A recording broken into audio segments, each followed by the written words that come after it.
But just 70 days into his presidency, all his plans will be put on hold in one terrible moment. Mr. President!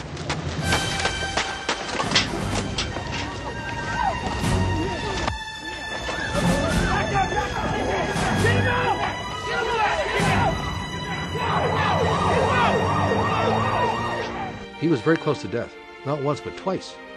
Once the bullet, but then he developed an infection, and the infection really almost killed him.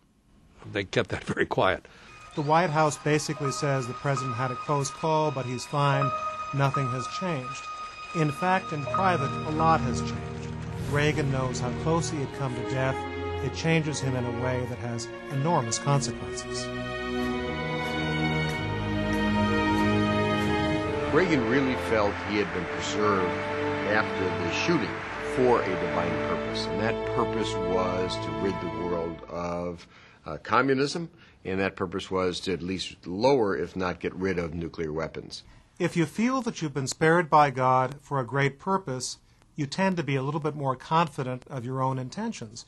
Before the shooting, Reagan would be guided by the foreign policy pros who would say, Mr. President, this is not the way it's done. After the shooting, he was a lot more sure of himself. 6 days after he had come out of the hospital, he wrote his own letter, Soviet leader Brezhnev. Is it possible that we have permitted ideology, political and economic philosophies, and governmental policies to keep us from considering the very real, everyday problems of our peoples?